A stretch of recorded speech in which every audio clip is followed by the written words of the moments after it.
Most people live their lives trying to fit in. They wake up, check the calendar, and immediately see what the world expects of them that day. A meeting at 9, a deadline at noon, a dinner at 7. Every hour is spoken for. It feels productive, it feels normal, but beneath it all, there's a subtle slavery.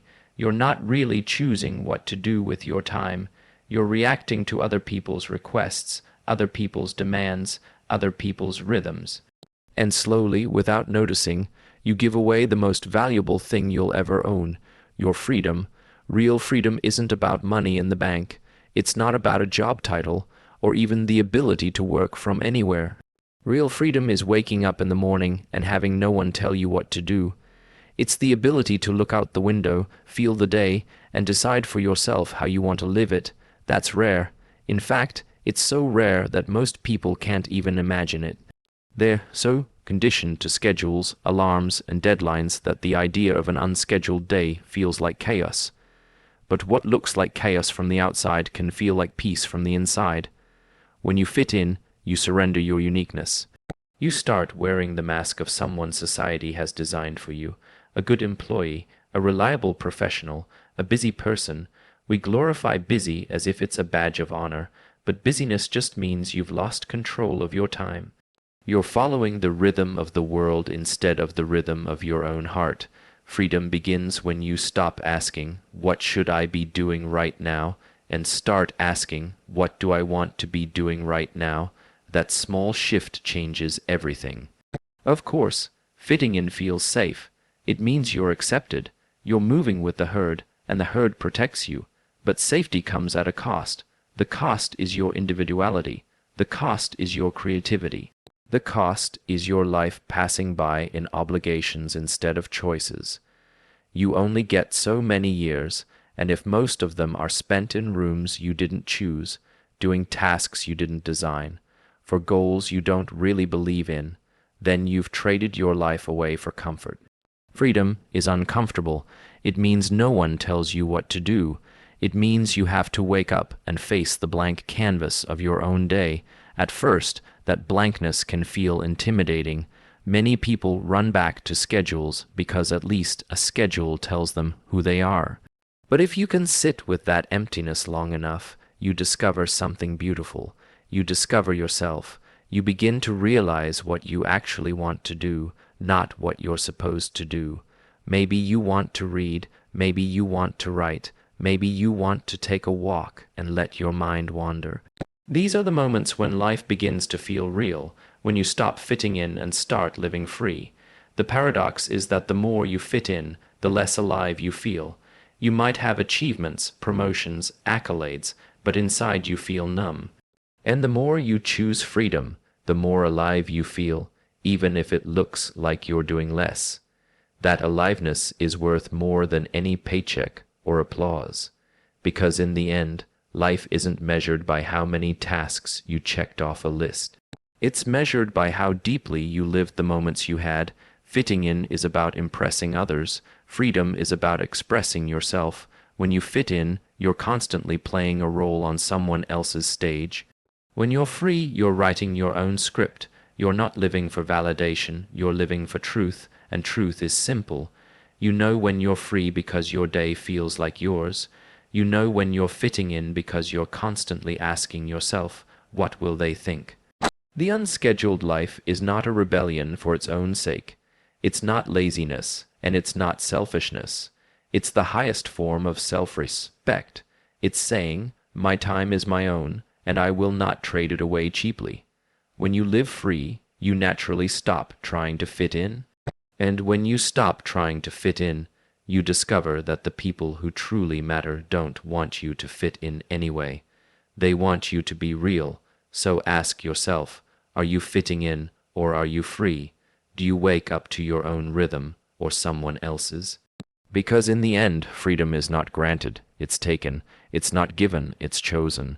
And the moment you stop fitting in is the moment you start living. Most people spend their lives trapped in obligations. They wake up, open their calendar, and the day is already filled for them. Meetings, errands, tasks, favors. They move from one commitment to the next. barely noticing that their entire life has become a series of obligations. It looks like responsibility, it looks like discipline, but if you pay attention, you'll see it's actually a form of quiet surrender. The schedule owns them, the expectations of others dictate every hour. And they mistake this for living, but living isn't about obligation. Living is about creation. When you strip away the calendar, when you take away the constant must do and should do, what's left is space. And in that space, something rare emerges. You find the time and the energy to create. To create is to bring something into the world that didn't exist before. A thought, an idea, a piece of art, a company, a solution. It doesn't matter what the form is. Creation is the essence of being alive. It's what separates you from being a machine that just executes tasks. Obligation, on the other hand, turns you into a machine. You become efficient, reliable, predictable, but machines don't create, they just perform, and most people, if they're honest, are performing their lives instead of creating them. They wake up and step onto the treadmill of obligation, running faster and faster, but going nowhere new. Then they wonder why they feel tired, unfulfilled, or even resentful. It's because a life of obligation drains you. A life of creation fuels you. Think about the moments when you've lost track of time, when hours passed and you didn't even notice. Maybe you were writing, building, coding, designing, cooking, playing, or just exploring an idea that fascinated you. That was creation. And notice how you felt after. It wasn't exhaustion, it was energy. You didn't feel drained, you felt alive. That's the difference between creation and obligation. Obligation consumes your energy, creation expands it. The tragedy is that most people confuse busyness with value. They think that because their day is full, their life is meaningful, but fullness is not the same as richness. A full day can still be empty if everything in it was done out of obligation.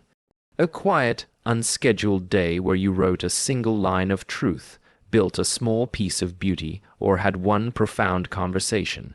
That's a rich day. Creation is measured in depth, not in volume, of course. Obligations are sometimes unavoidable. We all have responsibilities. The key is not to eliminate them completely, but to design a life where obligations are the exception, not the rule. A life where the majority of your time is spent creating instead of reacting. The problem is, society doesn't reward you immediately for creation. Obligations get you quick approval. They keep you in good standing with others, but creation pays off in the long run, often in ways you can't predict. A book you write today might change someone's life a decade from now. An idea you explore today might become a company tomorrow. Creation is uncertain, but it's meaningful. Obligation is certain, but it's empty. Most people run from uncertainty into the comfort of obligation. They would rather be busy than free. They would rather be told what to do than face the blank page of their own day, because the blank page is scary. It forces you to confront yourself. It forces you to ask, what do I actually want to do if no one is telling me what to do? And that question is uncomfortable, but if you sit with it long enough, you'll find an answer. And that answer is the beginning of creation. When you live by obligation, you're replaceable. Anyone can sit in the meeting, answer the email, file the report. But when you live by creation, you're irreplaceable. No one else can bring forth the exact thing that you can. Your creation carries your fingerprint, your voice, your essence. That's what makes it valuable. That's what makes it timeless. So the challenge is simple. Stop measuring your life by how many obligations you met. Start measuring it by how much you created. Did you write something that mattered? Did you design something new? Did you think in a way that changed your own perspective? Did you make something today that didn't exist yesterday? That's creation, and over time, those small acts of creation compound into a life that feels like your own. Because at the end of the day, no one remembers you for the obligations you fulfilled. They remember you for what you created. They remember the spark you left behind. That's the difference between existing and living. Obligation ties you down. Creation sets you free. Most of us spend our lives planning. We plan our days, our weeks, our months, even our years. We create goals, timelines, strategies, and to-do lists. It gives us the illusion of control, the feeling that if we plan enough, we can secure the future. But the truth is, life never unfolds according to plan. It moves in its own rhythm, indifferent to our calendars, and while we're busy trying to plan every step, the present moment slips through our fingers unnoticed. Planning is safe. It gives the mind something to hold on to. It quiets the anxiety of uncertainty by saying, "Don't worry, we know what's next." But life doesn't happen in plans. It happens in presence. You're not alive next week, and you're not alive yesterday. You're only alive now, and if all your attention is on a future that hasn't arrived, then you've abandoned the only moment you truly have. That abandonment is why so many people feel restless, anxious, and unfulfilled, even when their plans succeed. They're living in a future that never comes instead of inhabiting the present that is always here. Presence is hard because it requires surrender. You can't predict it, and you can't control it. You can only experience it. That's why people run to planning. It feels like control, but the irony is, the more you plan, the less present you become. You're always 2 steps ahead, worrying about what's next, instead of noticing what's happening now. And the now is the only place where life actually occurs. The now is where love happens, where creativity sparks, where joy is felt, where peace is found. The now is where you meet yourself. Think about the times when you were fully present. Maybe it was standing on a beach, watching the waves roll in. Maybe it was laughing with a friend until your stomach hurt. Maybe it was working on something you loved so deeply that time disappeared. In those moments, there was no planning. There was no thinking about what came before or what comes after. There was just the raw, unfiltered experience of being alive. That's presence, and notice how fulfilling it feels. Nothing planned can replicate that. When you trade presence for planning, you start living in abstractions. You chase goals, milestones, and achievements, but you don't feel the journey. You're always postponing happiness to some future date. When I reach this, then I'll be happy. When I achieve that, then I'll rest. But when you get there, you're already planning the next step. You never arrive because you're never here. Life becomes a series of deferred moments, always waiting for the next one. Presence ends that waiting. Presence says, this moment is enough. Not tomorrow, not someday. Now, this doesn't mean planning is useless. A certain amount of planning helps us survive and navigate the world. But the problem begins when planning replaces presence, when your entire life is structured around what's next instead of what is. If you're always preparing to live, you never actually live. If you're always planning for happiness, you never taste it. Presence is where true intelligence comes from. It's in presence that creativity arises, because your mind is no longer distracted by what might happen.